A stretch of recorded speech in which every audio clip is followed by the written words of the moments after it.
हम एलओसी पार कर सकते थे और हम एलओसी पार कर सकते हैं और जरूरत पड़ी तो भविष्य में एलओसी हम पार करेंगे।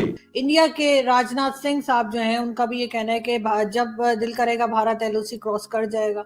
कश्मीर के हवाले से उन्होंने ये स्टेटमेंट दिया है। राजनाथ सिंह साहब बड़े दबंग किस्म के आदमी हैं और बड़े एक्टिव आदमी हैं। जो आप कह रहे हो 2024 तक, मेरे को तो लगता है कि कहीं और थोड़ा जल्दी ना हो जाए, क्योंकि ये होने वाला है एक्चुअली में। और ये बहुत पहले हो जाना चाहिए था मेरे हिसाब से, बट ठीक है, देर आए दुरुस्त आए। बट अब आई थिंक बहुत जल्दी हम लोग देखेंगे। सर आर्मी चीफ तो कहते हैं हमें तरक्की से कोई रोक नहीं सकता, तो किस बात की तरक्की कर रहे हैं? 76 साल से आपको किसी ने रोका है कि तरक्की करने से? आप अपने आप को खुद ही रोकते हैं तरक्की करने से। एक दिन खबर आती है कि पाकिस्तान $3 बिलियन के लिए IMF के 3 महीनों से तरले करता नजर आता है। दूसरे दिन खबर आती है कि IMF इंडिया से रिक्वेस्ट करता नजर आता है कि आपने जो राइस एक्सपोर्ट पे बैन किया है वो रिस्ट्रिक्शन काइंडली हटाई जाएं, अदरवाइज USA में खास तौर पे इन्फ्लेशन बढ़ जाएगी। ये जो हर हादसे के बाद आप कह देते हैं रा ने किया है, मुसाद ने किया है, CIA ने किया है, ये तो सिर्फ एक अखबारों के लिए होता है ना, वरना तो पाकिस्तान के साथ आप खुद ही सिंसियर नहीं है। 3-4 लोग हैं कैबिनेट के जिनको मेरे ख्याल पाकिस्तान में मोस्टली लोग जानते हैं, जिसमें एक राजनाथ सिंह साहब है, डॉक्टर जयशंकर साहब हैं, और आप लोगों के इंटीरियर मिनिस्टर अमित शाह साहब हैं, और यूपी के जो चीफ मिनिस्टर हैं योगी साहब, ये, और यकीनन नरेंद्र मोदी साहब प्राइम मिनिस्टर। ये 5 लोग ऐसे हैं कि मेरे ख्याल में मोस्टली लोग पाकिस्तान में इनको जानते हैं।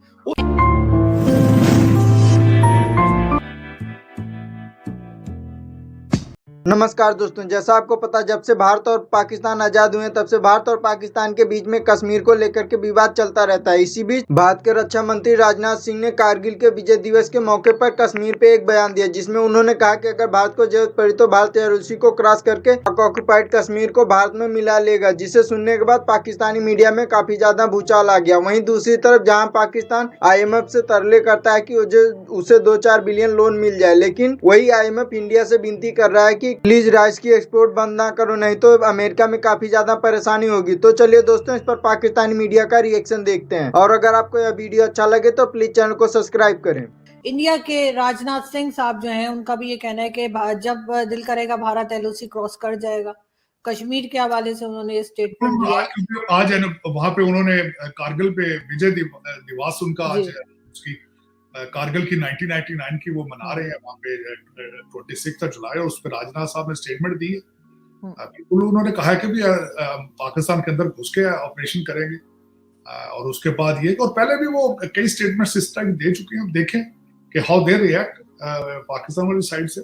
लेकिन मेरे ख्याल में तो अगर देखा जाए तो उन्होंने तो शायद अपने उस एनिवर्सरी में जो उन्होंने उसकी कोई इवेंट था उस पर उन्होंने कुछ ना कुछ तो लोगों के सामने कहना था, लेकिन वरना भी दौर अब जंगों का नहीं है मेरे ख्याल में। तो इस वक्त we are going through the geo economics period. लोग अब इकोनॉमीज करेंसीज के जरिए एक दूसरे के साथ जंगें कर रहे हैं, और आप उस जंग में उसमें भी नीचे हैं। आप कभी फैटफ की मिन्नतें करते हैं और कभी IMF की मिन्नतें कर रहे हैं। जियो इकोनॉमिक्स में भी आप फेल हैं ओरिजिनली। कभी फिर आप कह देते हैं कि we are victim of geo economics from IMF and China. और खुदा के लिए अपना भी कुछ सोचो यार, तुमने खाना पकाया, कोई उगाओ चीज वहां पे, कोई बनाओ चीज वहां पे, सिवाय फ्रॉड के और कुछ भी नहीं बना रहे हो वहां पे। बेवकूफी बना रखा है आपने 25 करोड़ लोगों को, उनको इंसान बनाने की कोशिश करो यार, वरना। इस वक्त सर पाकिस्तान को जो वेस्टर्न वर्ल्ड है वो कैसे देख रहा है? क्योंकि उनको मतलब आप ये नहीं कह सकते कि वो हमारी तरफ देखते ही नहीं है, क्योंकि हमने जाहिर है पैसा भी उन्हीं से मांगना होता है, चाहे वो यूरोपियन कंट्रीज हो चाहे अमेरिका हो। उन्होंने आगे कुछ तो प्लान किया होगा, क्योंकि उनको ये भी पता है कि वही, जैसे आप कहते हैं, हमारे पास न्यूक्लियर बॉम्ब भी है जिसपे हम रोटियां पकाने वाले। तो एक तरह से वो हम उनके लिए मसला तो बने हुए ना, देखना तो पड़ जाता है उनको हमें। देखें, पहले मैं बताता हूँ, आफ्टर फॉल ऑफ काबुल अब आप इतने रेलिवेंट नहीं रहे, एक तो ये बात। दूसरा, इस वक्त वो देखते हैं आपको 2 लेंस से। एक तो भारतीय लेंस से देखते हैं, क्योंकि अमेरिका के अंदर भारत का इन्फ्लुएंस है। वो कोई भी ऐसा काम आपके साथ नहीं करना चाहेंगे जिसमें भारत जो है वो नाराज हो। ये आर्मी चीफ तो कहते हैं हमें तरक्की से कोई रोक नहीं सकता, तो किस बात की तरक्की कर रहे हैं? या तो फिर कन्विंसिंग साथ आर्गुमेंट भी देना। कि किस तरह रोक, आपको कौन रोक रहा है भाई? 76 साल से आपको किसी ने रोका है कि तरक्की करने से? आप अपने आप को खुद ही रोकते हैं तरक्की करने से। पाकिस्तान का मसला है, पाकिस्तानी ही है, दूसरा नहीं है कोई। ये जो हर हादसे के बाद आप कह देते हैं रा ने किया है, मुसाद ने किया है, CIA ने किया है, ये तो सिर्फ एक अखबारों के लिए होता है ना, वरना तो पाकिस्तान के साथ आप खुद ही सिंसियर नहीं है। पाकिस्तान को पहले पाकिस्तान तो बना के दें इनको। 1947 में तो आपने पाकिस्तान बनाया ही नहीं है। एक दिन खबर आती है कि पाकिस्तान $3 बिलियन के लिए IMF के 3 महीनों से तरले करता नजर आता है। दूसरे दिन खबर आती है कि IMF इंडिया से रिक्वेस्ट करता नजर आता है कि आपने जो राइस एक्सपोर्ट पे बैन किया है वो रिस्ट्रिक्शन काइंडली हटाई जाएं, अदरवाइज USA में खास तौर पे इन्फ्लेशन बढ़ जाएगी। मैं इसकी गारंटी करता हूं इस बात की कि इंडिया की मर्जी के बगैर आपको IMF लोन नहीं दे सकता, ना देता है।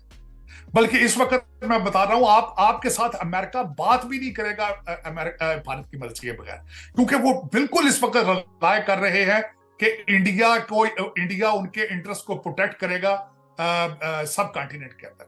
जो बच्चे पढ़े थे इंडियन इंस्टीट्यूट ऑफ टेक्नोलॉजी से, जो आज यहाँ आके CEO बन चुके हैं, वो अपनी कंपनियों के सारी मैन्युफैक्चरिंग चाइना से बंद करके भारत ले जाना चाहते हैं। दूसरा, फ्यूचर के अंदर अमेरिका जो है वो एम्बार्गो सैंक्शंस लगाना चाहता है चाइनीज प्रोडक्ट के ऊपर, उनकी मैन्युफैक्चरिंग, तो उसका फायदा भारत को होगा। आपने दहशतगर्दी को जब एक अपना कारोबार बनाया, अब आप उससे निकलना चाहते हैं। वो कहते हैं मैं कंबल छोड़ता हूं, कंबल मुझे नहीं छोड़ता। आज भी पेशावर के अंदर जो है एक हफ्ते के अंदर 2 पुलिस वालों के ऊपर अटैक। आपकी स्टोरियां ना सिर्फ वॉशिंगटन DC के अंदर बल्कि दुनिया के हर कैपिटल के अंदर मशहूर है कि बिफोर आप दहशतगर्दी के लिए मशहूर थे, आज आप करप्शन के लिए मशहूर। जो आप कह रहे हो 2024 तक, मेरे को तो लगता है कि कहीं और थोड़ा जल्दी ना हो जाए, क्योंकि ये होने वाला है एक्चुअली में, और ये बहुत पहले हो जाना चाहिए था मेरे हिसाब से, बट ठीक है, देर आए दुरुस्त आए। बट अब आई थिंक बहुत जल्दी हम लोग देखेंगे। एक बड़े सेगमेंट की बात करूं तो वहां पे आप भी जानते हो कितने प्रोटेस्ट हो रहे हैं आए दिन, कितने लोग आवाज उठा रहे हैं कि यार हमें नहीं रहना, हमको बर्दाश्त नहीं हो रहा। अब इवन उनके तो प्राइम मिनिस्टर आजाद कश्मीर जिसको आप क्लेम करते हो, उनके तो प्राइम मिनिस्टर भी थोड़े दिन पहले आके रोए हैं, और पाकिस्तान में भी वो वीडियो बहुत वायरल हुई थी। तो आप भी जानते हो इस चीज को कि क्या सच है क्या झूठ है। हिंदुस्तान क्लेम तो करता है कि पाकिस्तान गिलगित बल्तिस्तान और कश्मीर को ले लेंगे, लेकिन वो कहते हैं कि मुस्लिम से हम मुसलमान है तो हम पाकिस्तान के साथ ही रहेंगे।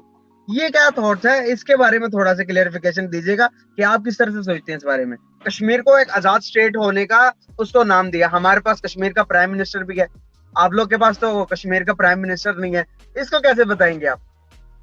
भाई कश्मीर का प्राइम मिनिस्टर हम क्यों रखें, क्योंकि जम्मू कश्मीर तो इंडिया का ही पार्ट है ना, हम तो बिल्कुल क्लियर हैं। देखो कंफ्यूजन आपके यहाँ पे है, तो इसीलिए वो प्राइम मिनिस्टर अलग है जस्ट अपनी ईगो सेटिस्फाई करने के लिए।